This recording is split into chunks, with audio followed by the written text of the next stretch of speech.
Anak-anak bisa bermimpi menjadi seperti Cristiano Ronaldo. Tapi ketika mereka bercita-cita menjadi Lionel Messi, maka itu mustahil, kata penulis Bruno Alves dalam situs This Football Times. Tanpa sedikit pun meremehkan atau merendahkan kemampuan spektakuler Cristiano Ronaldo, Messi berada pada dimensi lain. Dia adalah bakat alami yang jarang sekali dimiliki oleh insan di bumi. Dia adalah contoh terbaik dari karya Tuhan dalam rona si kulit bundar. Lihat saja ketika Messi meraih gelar juara dunia. Pemain-pemain level top sekalipun tak berhenti memuji bakat alaminya. Toni Kroos misalnya, bintang Real Madrid yang pernah menjuarai Piala Dunia pada tahun 2014 itu, mengakui bila Messi adalah pesepak bola terbaik yang pernah ada. Dia pantas mendapatkannya. Mengenai penampilan individu dalam sebuah kejuaraan, saya belum pernah melihat pesepak bola bermain sesering orang ini, kata Toni Kroos. Dalam rentang waktu selama ia bermain, ujian bahkan datang dari legenda-legenda sepak bola macam Johan Cruyff, Romario, Paulo Maldini, Diego Simeone, Raul Gonzalez, hingga Zlatan Ibrahimovic yang kita kenal sebagai pemain yang selalu membanggakan diri. Messi tak butuh kaki kanannya, dia hanya menggunakan kaki kirinya dan masih tetap menjadi terbaik di dunia. Bayangkan jika dia juga menggunakan kaki kanannya, maka kita semua menghadapi masalah serius, kata Zlatan Ibrahimovic.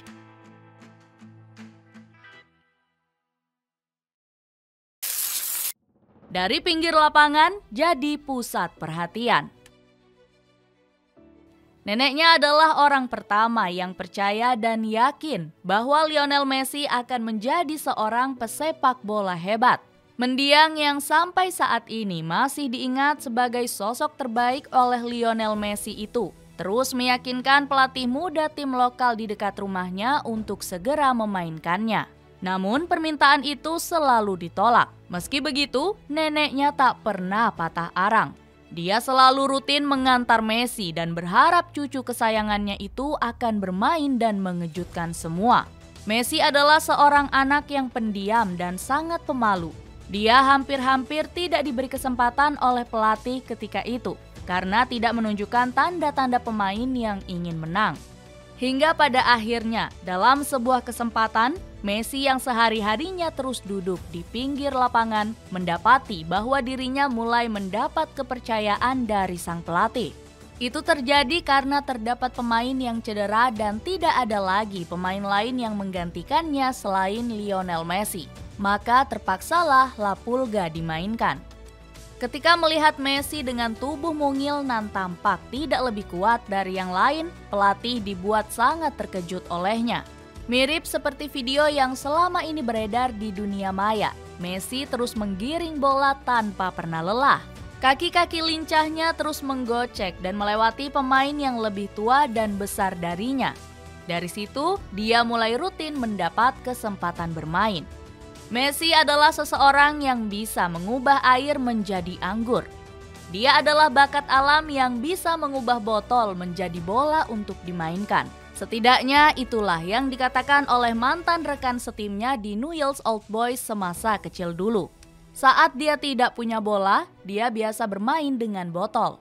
Ketika resmi dididik oleh FC Barcelona, apa yang ditampilkan Messi pun sama. Dia memulai segalanya dari pinggir lapangan untuk kemudian jadi pusat perhatian.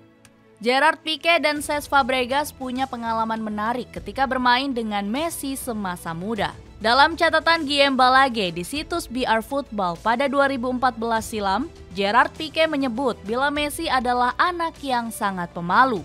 Bahkan bintang yang baru saja pensiun itu mengatakan kalau Messi lebih terlihat seperti anak bisu. Tak ada sepatah kata pun yang keluar dari mulutnya. Kami mengira dia bisu. Dia pendek, dia hampir tidak mengucapkan sepatah kata pun. Dan tidak ada yang bisa membayangkan apa yang akan terjadi, kata Pique. Senada dengan Pique, Fabregas juga punya penilaian yang sama.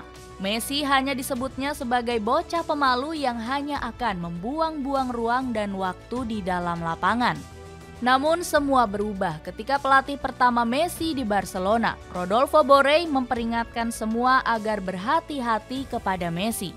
Benar saja, Messi lebih memilih untuk berbicara di atas lapangan ketimbang mengeluarkan kata-kata tak berguna di pinggir lapangan. Itu adalah caranya berkomunikasi dengan semua. Itu adalah caranya menikmati dan mensyukuri anugerah yang diberikan Tuhan. Messi benar-benar memanfaatkan kehebatan bermain sepak bolanya untuk memberitahu dunia bahwa Tuhan telah menciptakan permainan seindah dan seistimewa sepak bola.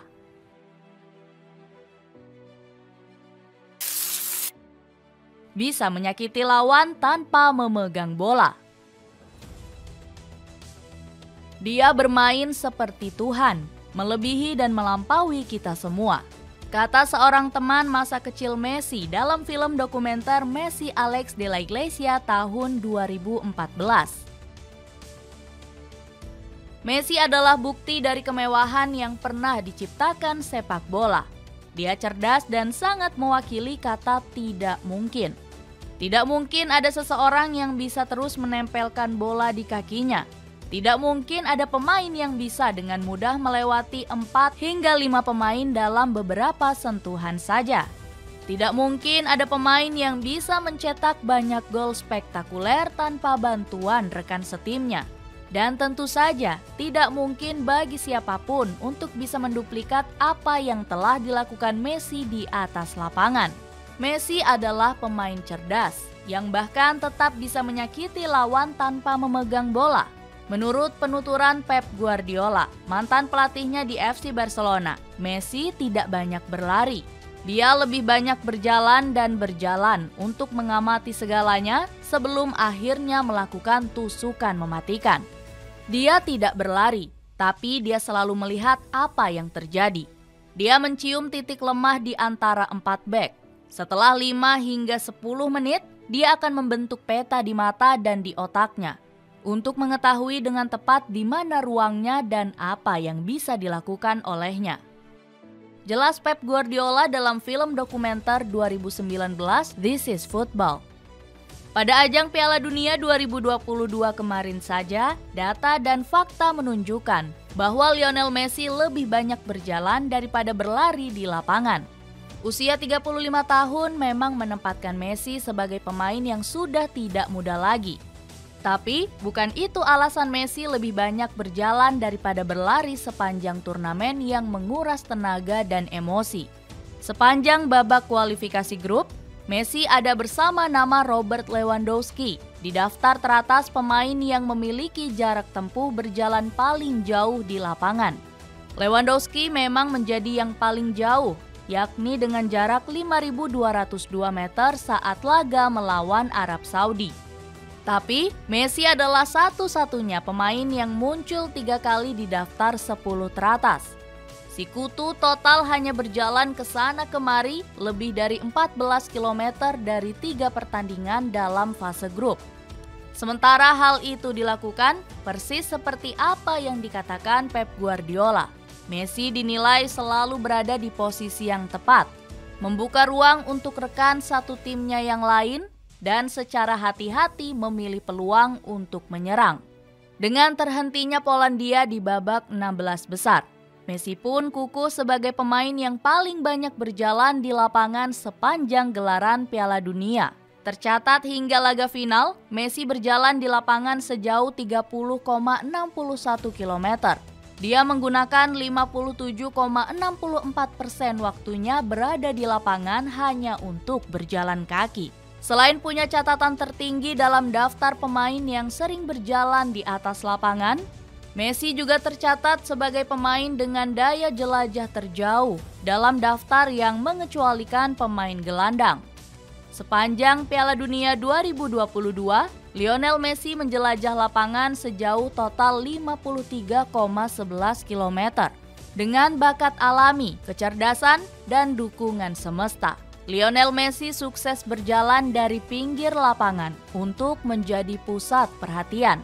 Sosoknya adalah gambaran dari apa yang kita sebut sebagai dewa sepak bola.